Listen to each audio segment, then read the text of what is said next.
Hello and welcome back, everyone. This is episode 4 in my series exploring the Enchanted Tarot, where we are studying the Forest of Enchantment Tarot and comparing it to the traditional Rider-Waite-Smith.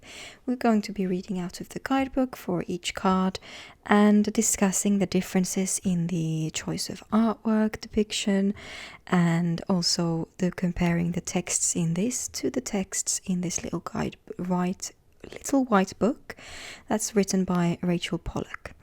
Now this tarot deck is called Tarot of A.E. Waite and it's published by AGM, and I will be popping all the information down below in the description.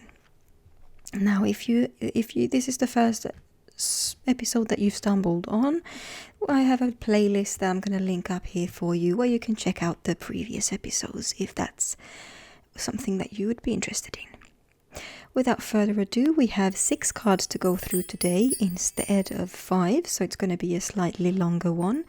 And in this episode we are going to be exploring it's going to be an intense episode because we're going to be looking at some of the most intense cards in the whole tarot deck.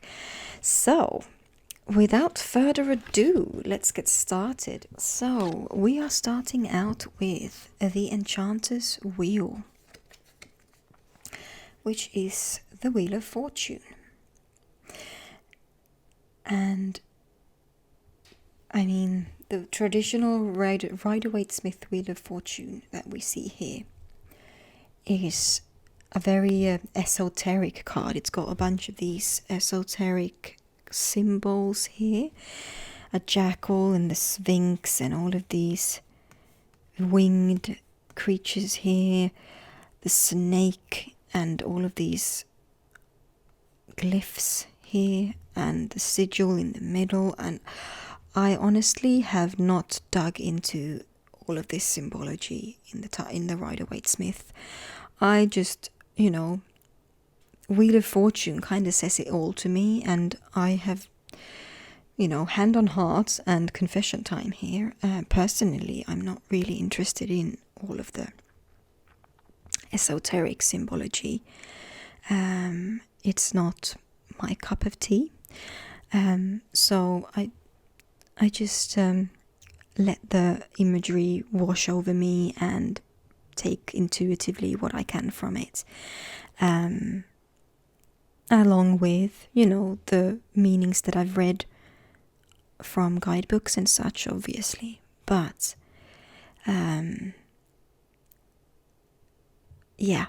anyway, the differences here between these two are quite significant as well. We have this scene happening up in the sky, suggesting something celestial, something otherworldly, some divine power that decides your fate kind of thing. Like the wheel is in motion and you have no influence over what befalls you, so to speak. In the Forest of Enchantment Tarot, we've got this braided wheel with a spiral made out of twigs and vines and leaves and thorn, and in this wheel we've got all these little trinkets and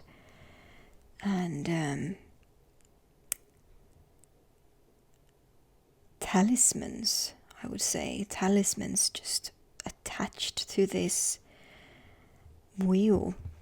And we've got a key and a tooth or a claw, a mushroom, a bird skull.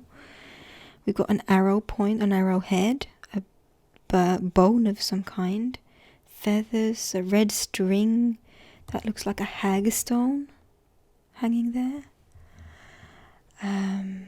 some flowers, and we also have some magpies, 3 magpies to be exact, in this card. So that looks like, can't remember the name of that flower, but we've got a 4-leaf clover here as well. Just saw that now, and some holly.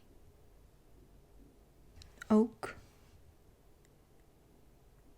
Yeah, let's have a look. The Enchanter's Wheel. At the center of the forest, suspended between oak and holly, is a magical wheel woven by the Enchanter himself. Suspended upon it are tokens of life and death, healing and poison, mystery and wisdom, time and timelessness.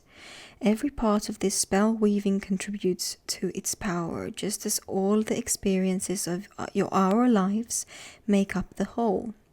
To set the wheel's enchantment in motion, speak these words: Yarrow, Skullcap, Foxglove, Agrimony, Vervain.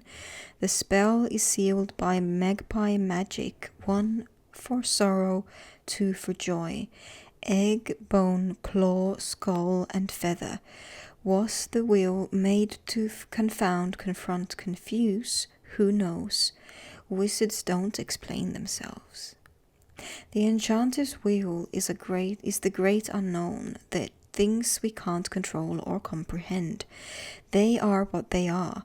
Life must be engaged in all its complexity if any meaning is to be found in the journey. Very few boons come without their attending challenges, and vice versa. Sometimes there is only one magpie, but another will come in the proper time, changing your sorrow to joy. Meaning at a glance, the inevitability of change, greater mysteries, fate and fortune, good luck and bad luck.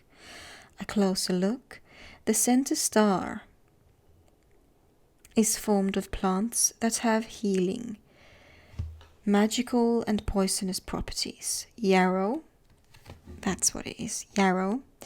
Magical protection, skullcap, sleep and trance. Agrimony, fairy medicine. Foxglove, heart healer and poison.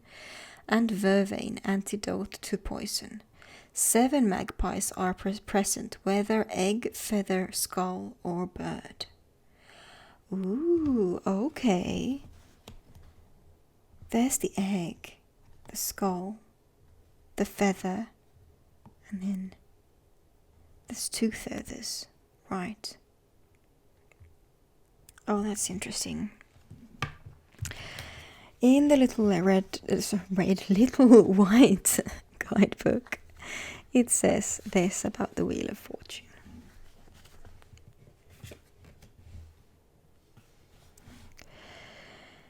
If we see the tarot as a prophecy of great change and spiritually as a book of changes to guide us through such intense times, then the Wheel of Fortune plays a vital role.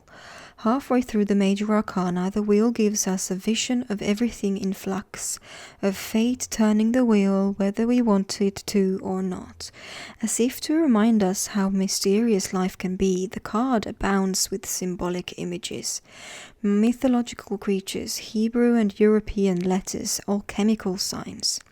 They all have precise meanings. For example, the 4-winged figures derive from medieval images of the 4 evangelists, Matthew, Mark, Luke, and John, thus the books that they hold.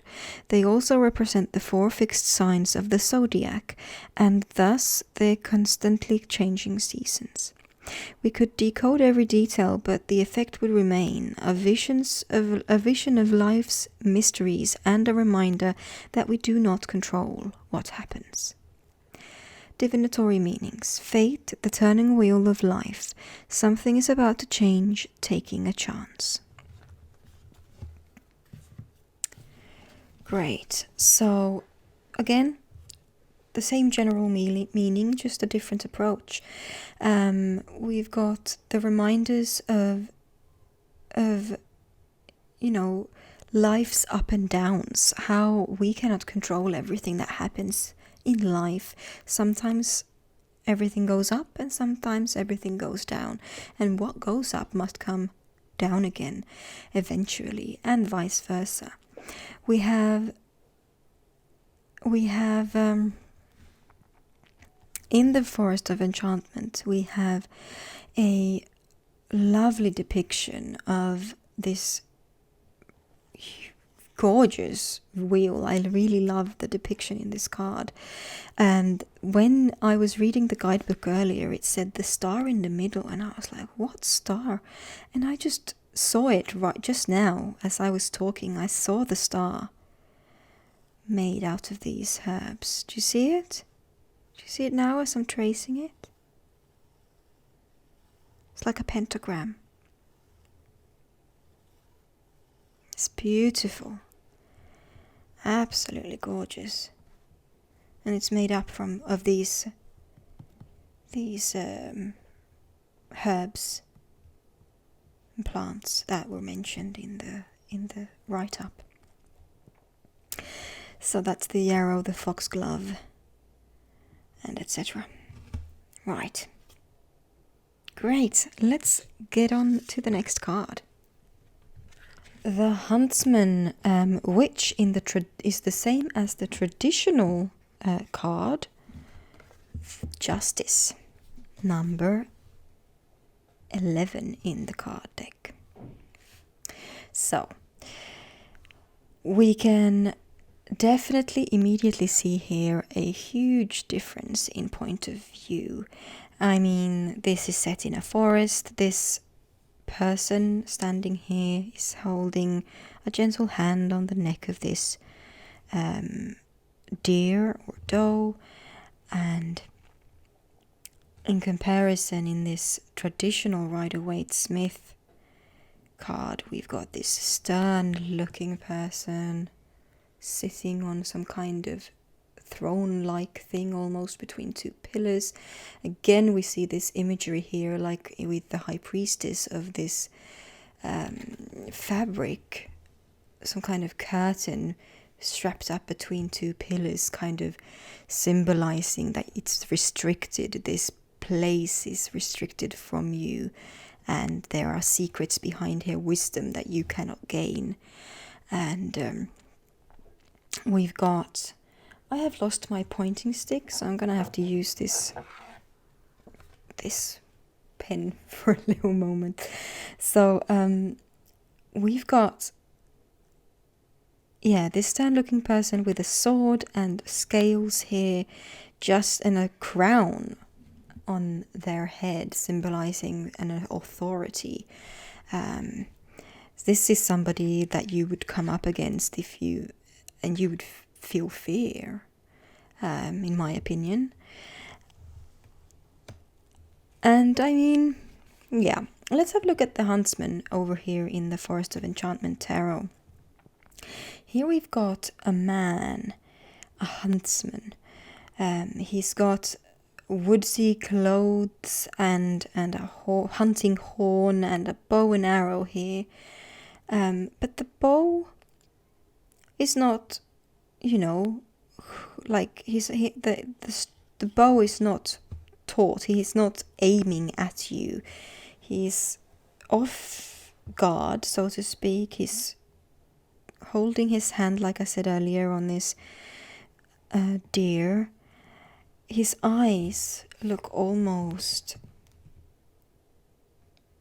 friendly. If you look closely at his face, you can see he's got lines on his face, and I don't know if that's tattoos or if it's just scratches from trees, but they're very symmetric, so I would guess they're some kind of either face paint or tattoos.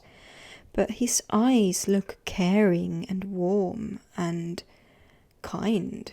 Sorry, I'm swaying about a little bit here.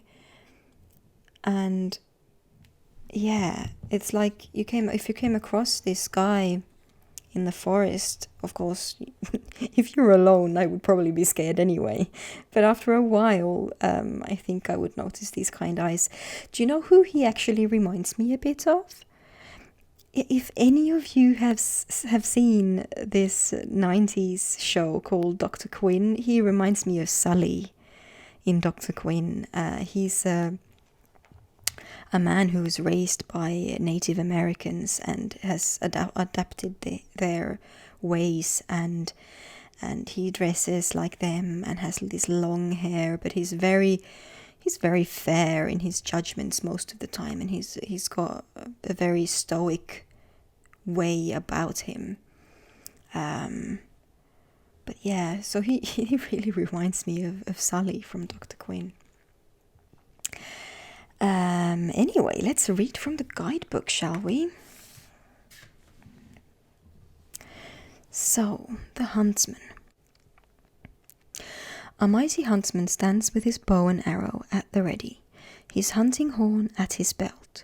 Close beside him are a doe and her fawn, closer than deer would normally approach a man. But the huntsman is not a mortal man. He is the embodiment of nature's justice. He defends the well-being of the forest and its creatures by protecting the vulnerable. The huntsman appears when something has upset the natural order of things. He can be called upon for help in a righteous and just cause, and he will tolerate neither deception nor deceit. What are your motives? Is your word to be trusted?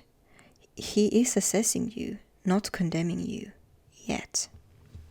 The law protects the innocent. Those who invoke the law must come from a place of righteousness and truth.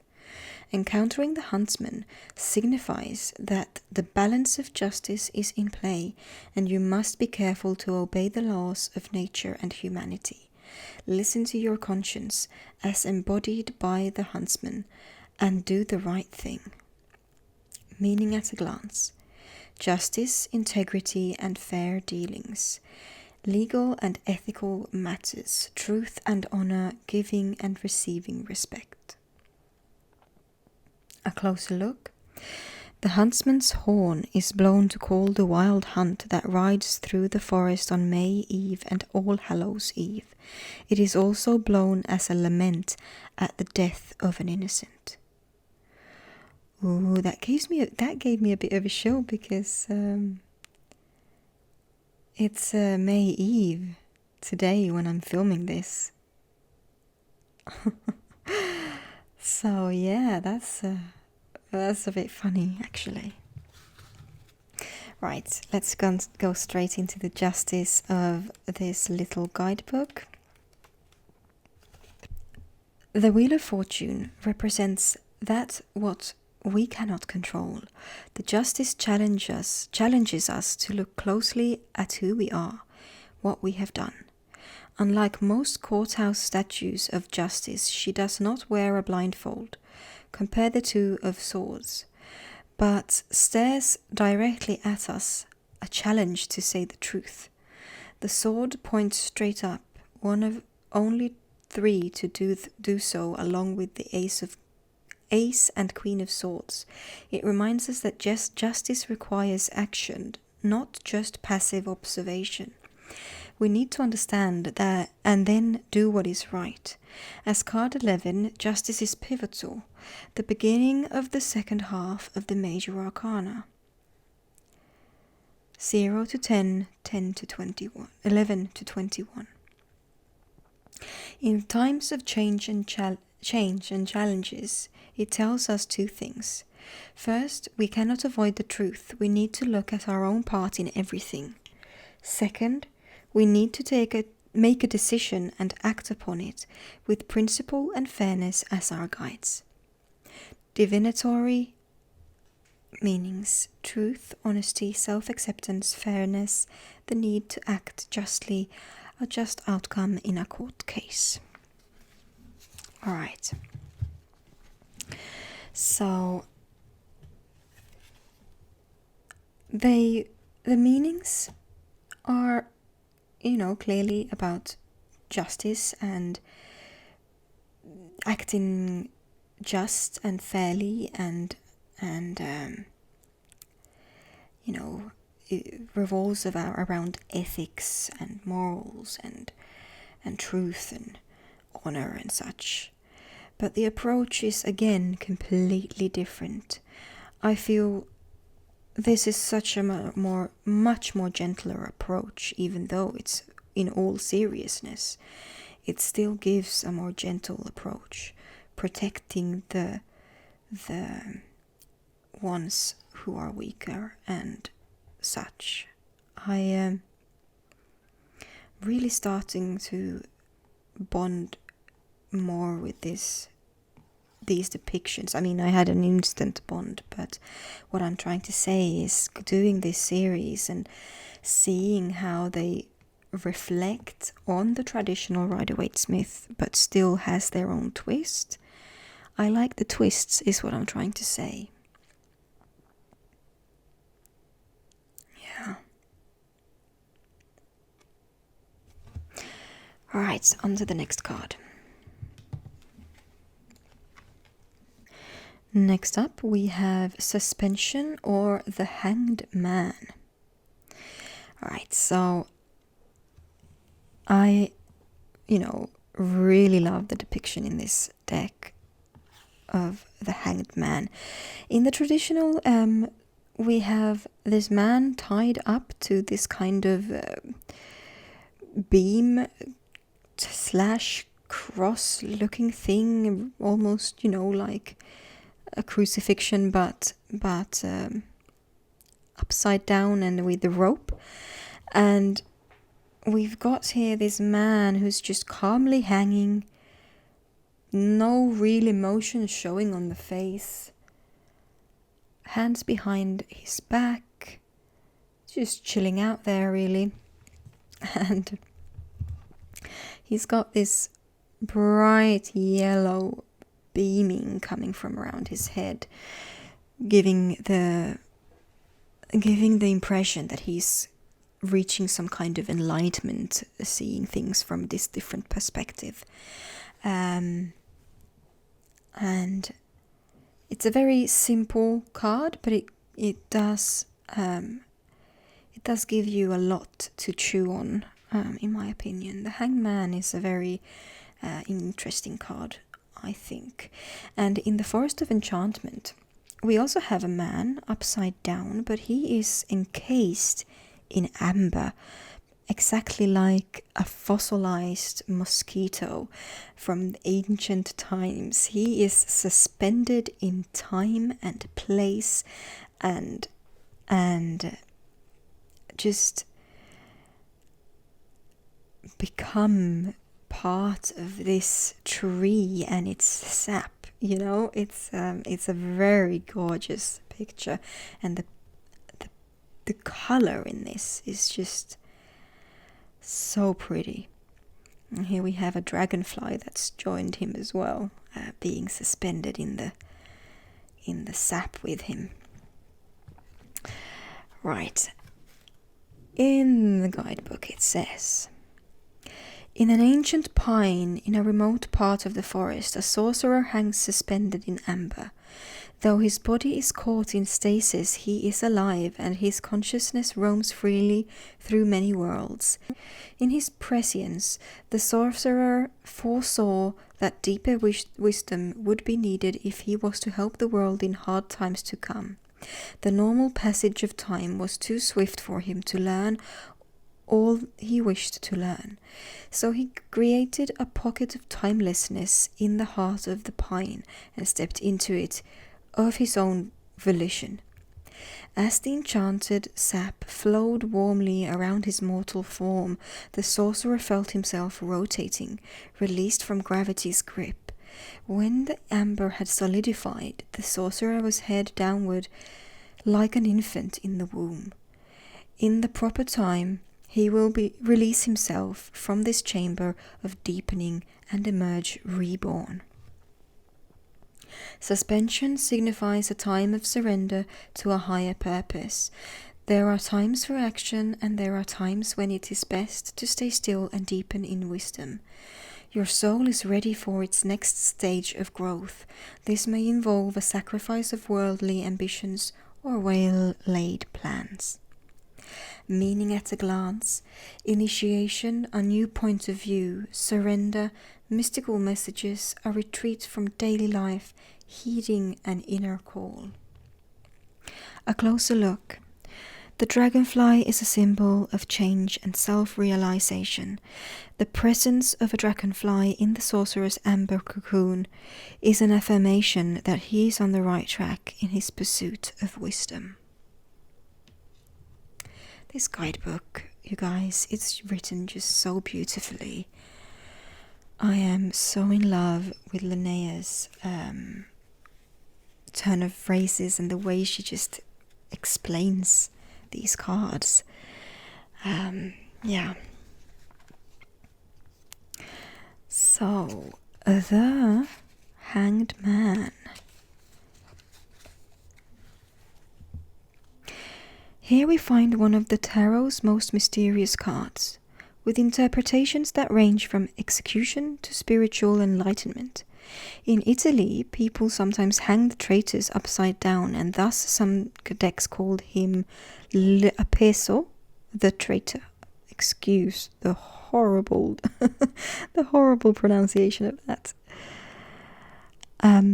Coming between justice and death, he could indeed represent a hanged criminal, though a traitor to some may be a hero to others.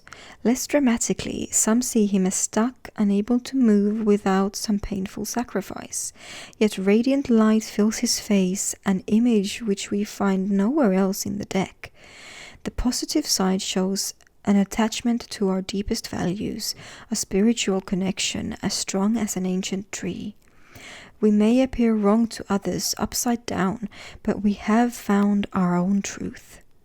Whatever crisis or great change surrounds us, we can remain calm and radiant. I really like that line there. We may appear wrong to others, upside down, but we have found our own truth. That is really beautiful and very powerful. Divinatory meanings. As the reader, you get to decide how you see this card, stuck in a bad situation or attachment to deep values. Maybe we should look for the light that shines in the questioner's face. Yes, so we've got the same kind of thing again, but with, again, very different approaches. We've got the Enchanter who has willingly put himself in this suspension in search of wisdom. And then we have this traditional Rider-Waite-Smith hanged man, which suggests that this man has been hung there by somebody else. And some earlier depictions even consider him maybe a traitor or some of that kind of effect. But both cards do point to enlightenment and enlightenment and wisdom and seeking of that wisdom and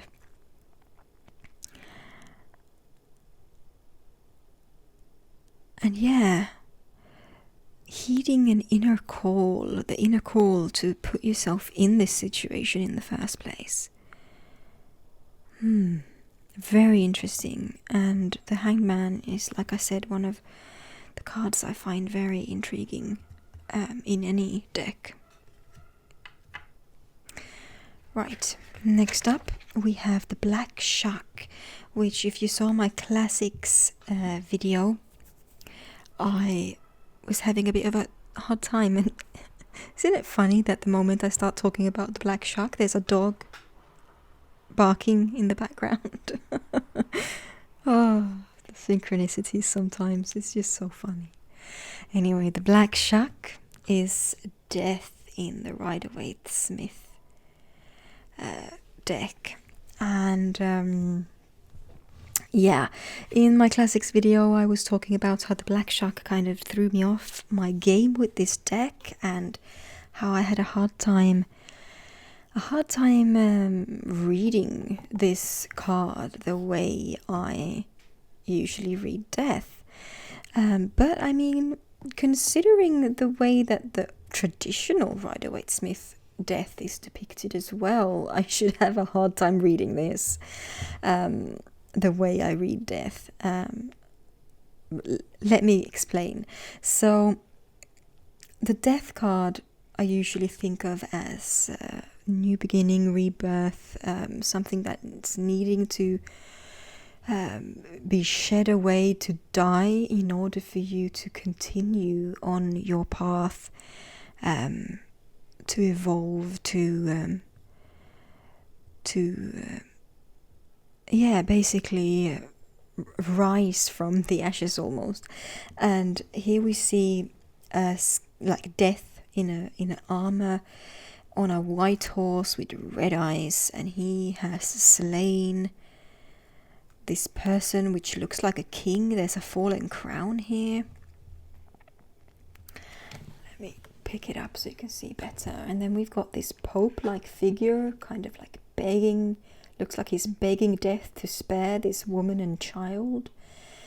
And there's so much going on in this deck, but you see here in the horizon we see the sun. I read it as rising, a rising sun, since it's like this is not the end. We have a rebirth, something in that. There's always a new day, you know. So we've got something new and maybe something better coming along as well.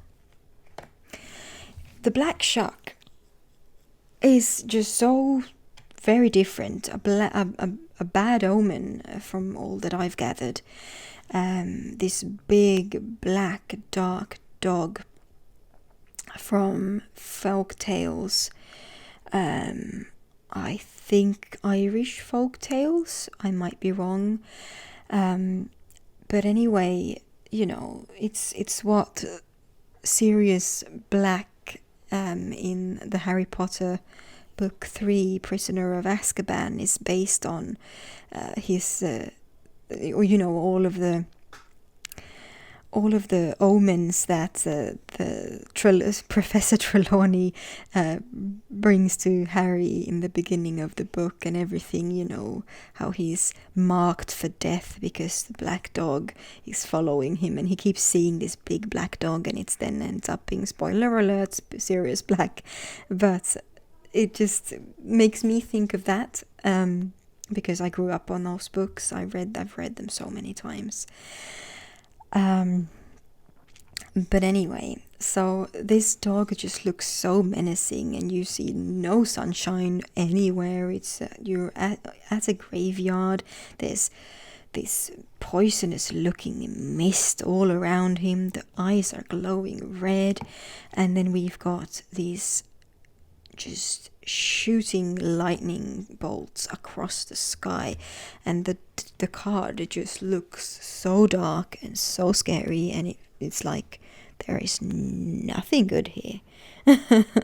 So let's have a little look in the guidebook, shall we? Of the otherworldly beings that dwell in the woods, few are as fearsome as Black Shuck, for he is a portent of death. Is your heart beating a little faster now? He is one of the spectral hounds who roam the earth, haunting the bleakest moors and the darkest forests. You may have heard him clawing and whining at your very door. Now he meets you among the gravestones illuminated by lightning flashes. Don't worry, he won't harm you. Black Shuck comes not to take your life, but as a memento mori, a remember that death awaits you and life is not to be wasted. Look into his fiery eyes.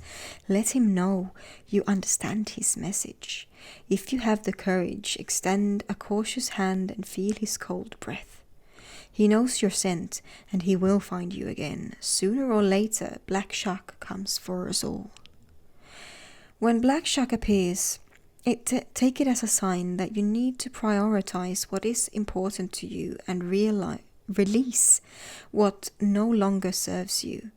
The card rarely means a physical death, but don't run away from that interpretation either. Sit with it for a while. All things pass in their proper time, and making friends with Black Shuck will lessen unwarranted fears. Meaning at a glance, the knowledge that time is finite, change, evolution, release of the old to make way for the new, making peace with an ending. A closer look. As you stand in the misty graveyard, you can just make out some of the designs on the weathered old stones. What would you want on your own? Ooh, that's gave me a bit of a chill. Right. I actually kind of like this card now. I know I've read this passage over and over again before, but it's like this time, for some reason, it just hit home in a different way. Has that ever happened to you? Like you've read a card description so many times and it just always falls flat, and then just at another time, it's like it's all just falling into place? It's just very interesting. Right. Death in the traditional Rider-Waite Smith. Just by the name, this is one of the deck's more fearsome cards. If we look at the tarot as a book of prophecy or a guide in times of upheaval, it's tempting to see card 13 unnamed in earlier decks as a prediction of physical death, either personally or on a large scale. In modern tarot, however, we see this card more as dramatic change. Something dies, but not necessarily the body. A pattern, a way of life, a bad marriage, or a dead-end job. The figures around death symbolize the ways we face such shifts. Look at the white-haired king and the child. The dead king represents the ego that clings to what it knows and cannot let go. The child, on the other hand, shows openness to whatever will happen. He welcomes the rider on the black horse with flowers. Oh yeah. Divinatory meanings, usually not a card of physical death, but rather a dramatic change. The end of something, acceptance leads to new life.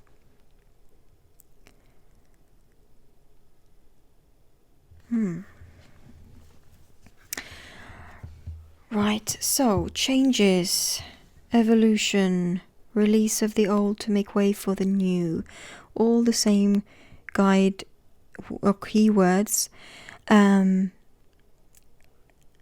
yet such a different approach. And this, I really like the description of the black shuck in this, and where it says that we need to remember that death is coming to us all, and to not waste our opportunities or our lives. It gives this death card another layer to it that I didn't have before. What do you think? I'm so enjoying this, taking this time to do this study series. I'm telling you again, I've told you before, I'm going to probably do this with a few other decks that I've been struggling with, because I'm only at card number 13, and I'm already feeling so much closer to both the Forest of Enchantment and the Rider-Waite Smith. So this is a really good exercise for me. Right, next up we have the Forge, which is the Temperance in the Rider-Waite Smith. Now, it took me a while to get along with this depiction, but I kind of love it now, and I'm going to tell you why. So in the traditional Rider-Waite Smith, we've got this angel, Michael maybe, or Raphael. I'm sure the little guidebook is going to tell us. I do not know angels. I'm sure the little guidebook is going to tell us, because I do not know angels. But anyway, we've got an angel of some sort, and he is holding these chalices, pouring water from one to the other. And we've got daffodils here, and he's got 1 foot on land, 1 foot in water. We've got this sunrise here above the mountains, and yeah, very straightforward depiction here. In the Forest of Enchantment, we've got these dwarves, it looks like, working in a forge, tempering all of this steel, making weapons, it looks like swords. And you can see all of this magic here in the fumes, all of the sparkles. And we've got this water pouring down here. They are using fire and water in order to melt and bend and make shapes out of this really hard material. And yeah, using all of the elements here. We also see a bellow, somebody using the air element in order to feed the fire, and yeah, very, very interesting indeed. And Temperance usually speaks to balance, being able to temper things, not doing too much or too little, just finding that perfect state of what's the word I'm looking for? That state of moderation. That's the word I'm looking for. Moderation. So, the guidebook. Let's move away these old cards. The guidebook says, in a wide clearing stands an ancient forge where magical swords are made. Dwarves have been dedicated to this task for as long as dwarf memory goes back, and that is a very long time indeed. All the elements are needed to summon the soul of a sword: earth, fire, air, and water. The raw materials from the earth are activated and transformed by fire, which is kept alive by air. The fiery metals are cooled by pure water from a nearby spring. This process tempers the blades and strengthens them. The swords are worked and shaped upon the anvil, then heated again and cooled again. When these master craftsmen are satisfied with each blade's balance and strength, the gleaming swords and their hilts are finished with jewels and mystic runes. This is the dwarf's vocation in the highest sense, a spiritual and magical task as well as a practical one. The forge represents the blending of elements to achieve balance. Time spent in fire must be balanced by time in water, metaphorically speaking. The blade is stressed by the flames, then blessed by the living water. Combining, stressing, and blessing results in strength. Meaning at a glance: balance, temperance, moderation, alchemy, elemental harmony, strength that comes from enduring suffering. A closer look. The swirling magic around the dwarfs contains tiny symbols for the elements. Oh yeah, that's true. Here we see the symbols of the elements. And the other two over here. Oops. The other two are over here. Okay. The little white book says, coming after the release of death, Temperance shows a powerful angel, as if we have found the truest part of ourselves, one of the medieval cardinal virtues, along with justice and strength. Temperance means to take a middle way, to stay calm in the midst of fear and danger. When we get this card, we need to realize that the tarot is not simply saying this would be a good idea, you should do this. Instead, it tells us that we can stay centered and focused, despite danger or upheavals all around us. And in fact, we can use the cards as a tool to do just that. If you find yourself spinning out of control, giving way to fear or anger, picture the card of Temperance. You might even carry it around with you. Imagine yourself as the angel, confident and strong, pouring water magically from one cup to another. Divinatory meanings, calm and confidence in the midst of crisis. A middle way between extremes. Sobriety. Oh, this is very interesting because the depictions and the descriptions do have their slight variations, and I like both of them. They both have the same keywords basically, and in essence the same meaning. But here we've got, the tempering of emotions as well, staying calm in chaos and dealing with hardships in a calm and responsible and balanced way. And I really liked that. I really like that about the Temperance card. It's my card of the year, actually, this year.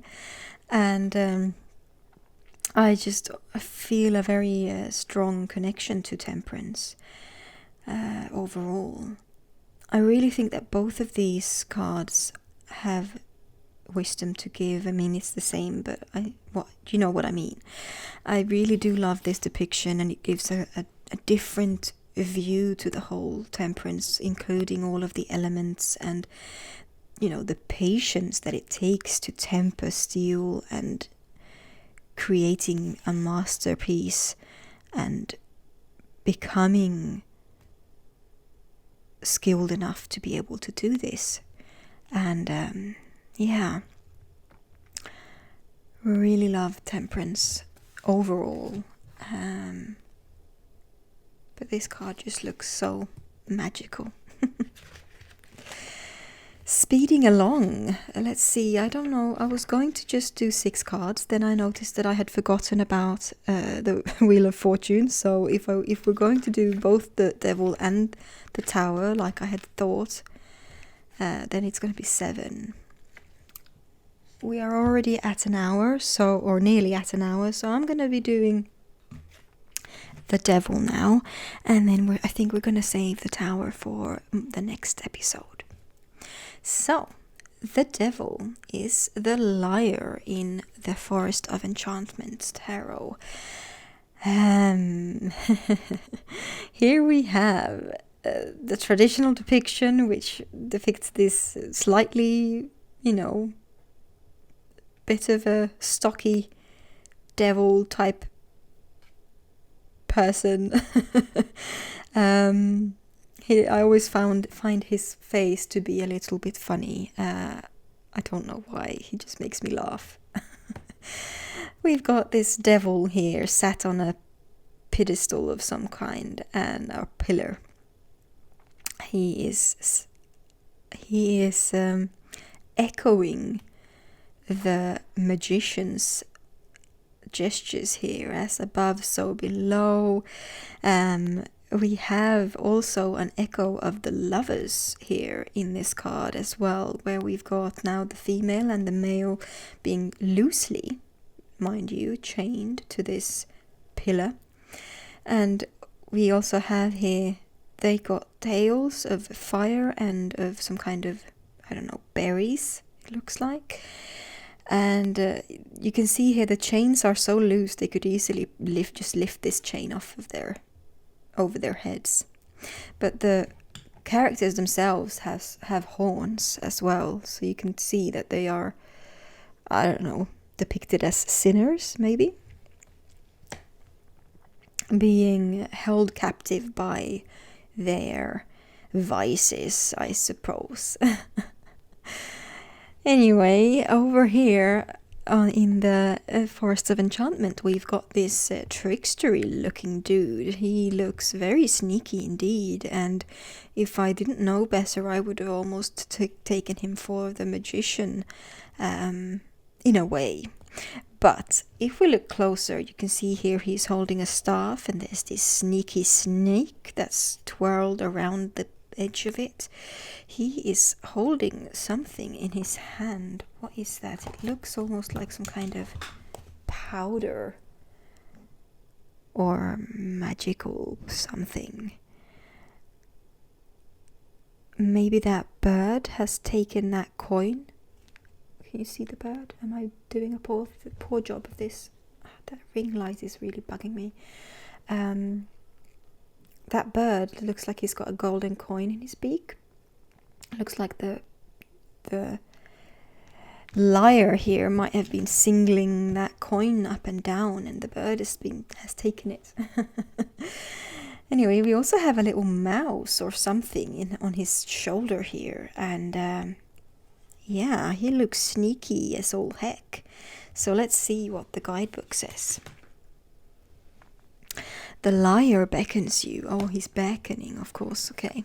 So the liar beckons you, coaxes you closer. His voice is mellifluous, throaty, sensual. The voice you always wanted to hear, telling you what you always wanted to believe. He promises delicious secrets, things he has never shared with any other living soul. But you are special. You are the one he's waited for, the worthy one, the chosen one. Come closer. It's safe to leave the path, truly.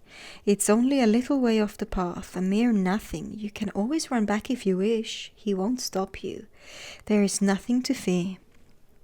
His staff is just a walking stick, not a serpent. There is no rat peering from his hair. Your own eyes deceive you. Come closer. The liar represents danger, bondage, addiction, a separation of spirit or soul from human dealings. He is a mesmerist who can easily lull victims into believing his lies if they are not on their guard. He knows everything you want, and if one approach doesn't work, he will quickly try another.